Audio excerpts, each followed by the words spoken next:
Dalam video ni kita akan tengok 5 jenis proses macam mana you boleh buat RM10,000 daripada rumah secara part time ataupun secara full time, dan saya akan tunjuk macam mana apa yang saya buat juga untuk bantu you nampak apa yang you akan jumpa dalam proses-proses ni.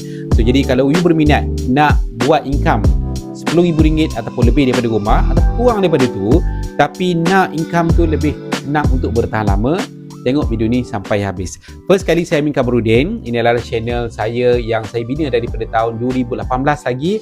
Terima kasih siapa yang belum lagi subscribe. Saya nak minta untuk klik butang subscribe dan komen 10k dari rumah. Boleh? Komen 10k daripada rumah. Alhamdulillah, ini dah masuk tahun 13 saya berniaga. First saya start sebagai part time, dan 2014 saya resign full time, keluar daripada industri oil and gas dan berniaga sepenuhnya. Dan ini adalah saya punya home office lah, yang saya spend masa untuk kerja-kerja bisnes saya, dan Alhamdulillah saya bebas masa lah untuk bersama anak-anak saya. So kalau anda yang tengah cari benda macam ni, jom tengok video ni sampai habis. Okay, ini adalah step yang simple, yang workable. You tak ada modal besar, tak ada masalah. You tidak ada ilmu marketing yang hebat-hebat, bertarasifu, tidak ada masalah. Sebab kita duduk dalam zaman informasi. Kita boleh cari informasi ni, you boleh belajar daripada video-video saya, dan kalau you berminat, saya boleh guide you one to one. Tapi sebelum tu, kalau you belum lagi follow saya dekat Facebook, boleh klik saya punya Facebook, Amin Kamarudin. Siapa yang belum follow saya dekat TikTok, you boleh tengok juga Amin Kamarudin. So jadi, saya nak share first step. First step ialah you kena identify you punya niche. Maksudnya kita nak berniaga ni, nak buat duit ni, kita nak tahu siapa kita punya target market.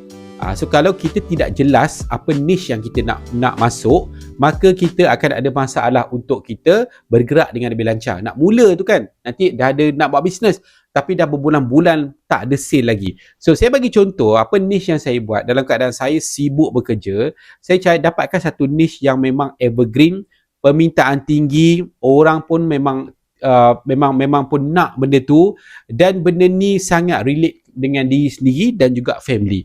Contoh niche yang saya pilih ialah health, kesihatan. Saya berniaga produk kesihatan yang kita tengok sendirilah kita sendiri ada masalah apa. Paling kurang ada masalah resdung, paling kurang ada masalah mungkin penat kan. Orang-orang yang mungkin dah 30-40-an, ada anak, you memang akan rasa penat. Mungkin ada masalah berat badan, mungkin ada masalah kolesterol, masalah gout, masalah muka, macam-macam jenis masalah. So benda tu pada saya dekat dengan saya. Kalau saya ada masalah ni, ramai orang ada masalah yang sama. So kalau saya boleh bantu selesaikan masalah mereka, maka saya akan boleh buat duit dengan banyak. Jadi ini contoh niche. So you kena pilih apa niche yang you nak pilih. So jadi kalau boleh, niche tu mestilah benda yang sangat penting untuk manusia setiap hari, dan benda tu mestilah orang kata benda tu boleh jadi pasif. Keperluan tu mestilah berterusan sampai orang tu dah tak ada. Okey, sebelum saya pergi point kedua, proses yang kedua ialah selain daripada saya buat konten dekat sini, selain pada saya mengajar di kolej-kolej tentang topik-topik perniagaan dan marketing, selain pada saya buat seminar-seminar di mungkin NGO, pertubuhan-pertubuhan, saya juga melatih secara directly ejen-ejen yang berminat untuk mencari peluang perniagaan dan kalau boleh tak nak buang banyak masa. You mungkin ada 1 jam, 2 jam sehari out of you punya kerja yang sangat sibuk tu, you boleh bagi masa untuk buat aktiviti yang mana you boleh buat income starting 4 angka sebulan sehinggalah 5 angka sebulan secara part time. So saya duduk dalam bidang kesihatan. Bisnes yang saya share ni adalah plug and play sahaja. Maksudnya you tak payah nak create apa-apa, produk dah siap, branding dah siap, okay, idea konten dah siap, tutorial semua dah siap. So you just ambil masa dan cuba buat, dan kita akan guide you 200%. Okay, pergi kepada point nombor 2. Bila kita dah pilih niche, maka kita kena pilih kita punya vehicle, kenderaan kita untuk sampai dekat situ. Apa benda yang kita nak jual pada orang supaya orang tu selesai masalah dia. Contoh, tadi saya tunjuk niche yang saya pilih ialah kesihatan. So, apa produk yang kita nak jual pada dia? Kalau kita tak ada produk, masalah juga. Kan ada setengah orang dia buat servis urutan. Itulah you punya produk. Servis tu adalah you punya produk. So jadi bila kita pilih produk, kita kena make sure produk itu pertama sekali kualiti yang tidak ada tandingan. Sebab kalau tak, penat-penat kita buat marketing, maka orang akan bagi feedback, makan tak jadi, pakai tak jadi. So kalau orang pakai tak jadi, maka orang tidak akan repeat order. You akan end up selalu tukar bisnes bertahun-tahun, 2 tahun sekali tukar bisnes, 2 tahun sekali tukar bisnes, penat. Jadi vehicle yang saya pilih adalah rangkaian produk-produk kesihatan, ibarat farmasi. Ibarat saya ada farmasi, tapi saya tak perlu nak keluarkan kos ratusan ribu ringgit untuk beli produk-produk, sewa kedai, bayar staff, yang mana saya boleh bermula dengan modal yang sangat-sangat minimum. Tapi saya ada akses kepada semua produk-produk. Bukan tu saja, saya ada akses kepada semua nutritionist yang bertauliah, yang kompeten, yang boleh support saya sekiranya saya ada masalah dari segi dealing dengan customer, pelanggan untuk isu pertanyaan tentang produk. Jadi of course lah, vehicle ni selain pada kita ada support, saya pun ada orang kata latihan-latihan yang saya boleh masuk secara percuma, yang mana boleh bantu saya untuk jadi lebih knowledgeable dalam bidang kesihatan yang memang saya tidak ada asas langsung sebelum ni. Saya adalah seorang engineer, kerja oil and gas, tapi alhamdulillah dengan support vehicle yang sangat bagus, saya boleh. Jadi kita ada pilihan, you ada pilihan, ada 2 pilihan. Pertama sekali, bila kita nak jual produk, you ada pilihan untuk buat sendiri produk tu. You kena cari raw material, you kena study cost, you kena pergi pada kilang, you kena meet minimum order quantity, you kena buat labeling, you kena submit approval untuk labeling, you kena test produk, everything. So benda tu hassle bila mana you buat produk sendiri. Saya pernah buat macam tu lah dulu, tapi saya dah taubat lah, tak nak. Sebab saya tidak ada banyak masa. Saya bekerja full time, tapi saya nak buat duit. So kalau masa saya spend kepada semua aktiviti tu, maka bila saya nak buat duit? Jadi saya pilih pilihan kedua, iaitu saya jual produk orang. Jual produk orang yang sudah established. Mula-mula saya berniaga, saya main pilih je, saya jual je. Tapi isu dia bila kita pilih saja produk yang apa-apa ada yang famous dekat pasaran, tetapi end up tidak ada repeat order. Jadi apa yang saya buat, saya pilih produk yang tinggi repeat order, yang kualiti dia tidak ada tandingan, even guarantee, lepas tu ada support yang macam-macam. So benda macam ni dia ada, tapi you kena wise, you kena ada kebijaksanaan. So simple saja, nak cari produk kesihatan yang macam tu, yang dah bertahan 100 tahun, you just contact saya dekat link bio saya. Simple saja. Dan yang ketiga, you dah ada niche, you dah pilih you punya produk, you punya vehicle, kenderaan you, business tu. Dan yang ketiga, tidak lain tak bukan, you kena start buat marketing and branding. Marketing and branding ni bukan marketing and branding produk yang kita pilih tu, tetapi marketing dan branding ni kita. Bila kita pilih, macam contoh macam saya buat business, vehicle saya yang sangat perfect untuk bantu saya buat duit adalah contohnya Shaklee Corporation. Shaklee Malaysia, dia ada kajian lebih pada 500 juta dolar, 500 juta US dollar. Dia ada nutritionist, dia ada courier service yang sangat hebat, dia ada promotion bulanan, dia ada packaging yang sangat bagus, dia ada support system dari segi content, everything, training semua. Dan saya perlu buat marketing and branding. So marketing and branding tu bukan marketing and branding Shaklee. Marketing and branding ialah marketing saya. Kita kena upkan kita sebagai solution the best yang boleh dapat dekat market. Kita memilih produk-produk Shaklee dan mereka perlu trust kepada kita. Untuk bina trust tu, kita kena buat aktiviti marketing and branding.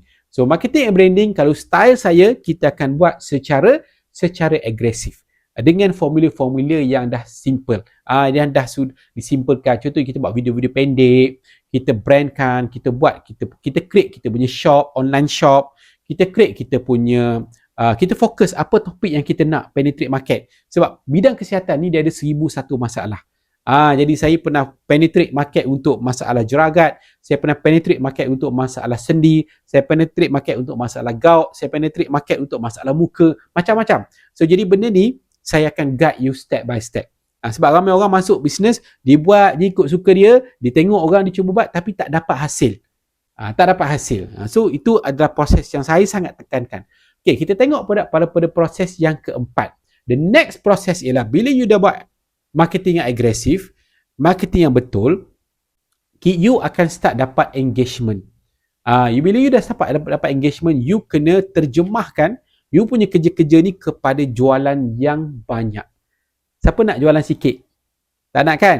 Saya pun tak nak resign, buat business full time untuk dapat jualan yang sikit. Tak nak. Bila nak kaya, you nak buat jualan yang mana you dapat untung bersih RM10,000 sebulan. Jadi benda ni boleh buat. Bila kita ada engagement yang tinggi, kita ada trust yang tinggi daripada kita punya target market, maka kita kena handle dia menggunakan orang kata step by step proses close sale yang simple tetapi reliable. Simple dan mudah untuk orang faham dan mudah untuk orang bagi duit tu kat kita. Jadi sales ada sistem-sistem dia. Macam mana kita nak dealing dengan pelanggan, macam mana kita nak panggil pelanggan, macam mana kita nak explain produk tu supaya pelanggan nak hasil yang macam tu. Lepas tu pelanggan dah faham macam mana pelanggan nak memilih daripada harga-harga yang kita bagi, strategi harga. Dan bila bagi harga, macam mana pula kita nak persuade dia, kita nak pujuk dia, kita nak bagi dia supaya dia cuba untuk dapatkan produk tu. So ini adalah sistem dalam sales. Sistem dalam sale. Apa yang saya buat, bila pelanggan datang, kita akan greet dia dan kita akan tanya dia beberapa soalan supaya dia bercerita kat kita, dia explain, dan daripada explain tu kita tahu dia punya pain point dia. Apa sebenarnya masalah yang dia memang tak boleh nak tenang, tak boleh nak tidur malam, apa tu? Jadi kita akan tackle masalah tu, positionkan produk kita tu sebagai the ultimate solution kepada isu dia, dan lepas tu dia faham dan dia ready untuk beli dan dia nak tengok harga, kita bagi beberapa pilihan harga supaya dia ni ada pilihan. Dan daripada situ kita tengok juga apa respon dia. Jadi kita cuba untuk sesuaikan dengan dia punya keadaan dia. Dan lepas tu dia akan proceed untuk bayaran dan kita akan buat penghantaran produk lah. Itu antara step simple macam mana saya buat sales yang setiap hari actively memang sales tu berlaku dengan aktif lah. Okay, dan yang kelima, the last process ialah, okay, you dah berjaya buat marketing, you dah berjaya buat sale, you nak tak kerja-kerja you ni, bila you nak buat RM10,000 sebulan dengan bersih ni menjadi lebih ringan? Nak tak? Nak tak ringan? Ke nak memang sibuk sampai dalam tandas pun kena buat sale? Kita nak ringan-ringan saja, betul tak? Kita spend sejam sehari, sejam setengah sehari untuk buat aktiviti dan kita nak benda tu jadi lebih ringan untuk capai RM10,000 bersih sebulan. Mula-mula mungkin hujung bulan baru capai, tapi makin lama seminggu pun dah capai dah untuk bersih RM10,000. Nak dengan cara ialah kita kena growkan bisnes kita. Kita kena leverage, kita kena recruit agent. Kita kena recruit agent supaya agent-agent ni, mereka ni nak duit. Dan kita tak payah bayar gaji. Sebab yang bayar ialah syarikat. Syarikat yang bayar. Tapi kita dah pandai buat sale. Kerja kita adalah kita tunjuk saja kepada mereka-mereka ni macam mana kita buat. Jadi mereka pun akan copy. Dan setiap orang akan spend sejam, 2 jam sehari. Maka kalau you ada 100 orang agent, you akan ada 200 jam sehari. Jadi nak dapat RM10,000 yang pertama, mungkin you seorang-seorang kena spend mungkin sehari 2 jam. So sebulan you kena spend dalam 60 jam. Tapi bila you dah ada agent, you dapat 100 jam sehari dengan you ada 100 orang agent. Jadi macam mana nak recruit agent? Simple saja. Saya pun ajar step by step. Okay, jadi ini adalah 5 step simple. Macam ni you nak buat, dan of course lah kita bercerita, kita dengar ni kadang-kadang orang boleh dapat. Kadang-kadang orang tak faham nak buat macam mana. Sebab itulah apa yang saya offer one-to-one coaching secara percuma untuk you yang join saya as saya punya agent. Tapi jangan bimbang, walaupun you agent saya, you ada unlimited income. Maksudnya you tidak ada cap. You tidak ada banyak mana saya jual, banyak itulah you dapat keuntungan. So jadi business checklist sekarang ni tengah trending. Bila kita masuk ke zaman ekonomi gawat balik, orang akan cari benda yang tak perlu banyak cost dan benda yang ada support, dan satu lagi benda yang proven. Saya dah keluar daripada industri oil and gas, full time, beli rumah, beli kereta apa semua daripada income checklist, dan saya tahu macam mana nak guide you. Yang penting sekali, you ada kemahuan dan you ada komitmen. Jadi bekerja, mungkin boleh bagi masa sikit sehari untuk buat aktiviti bisnes yang simple. Sekarang ni tak ada benda-benda yang complicated sangat sebenarnya. Cara kita berniaga ni semuanya simple-simple saja, guna online, guna social media. Cumanya kita nak buat tu, kita nak isi masa kita tu dengan aktiviti yang betul. Kalau tak betul, penatlah kita buat berbulan-bulan tak dapat-dapat. Okey, so itu saja. Siapa berminat boleh isi kontak saya dekat link yang saya berikan dekat bawah, ataupun boleh check dekat link bio saya, ada link untuk macam mana you nak tahu lebih lanjut. Itu saja. Assalamualaikum. Bye bye.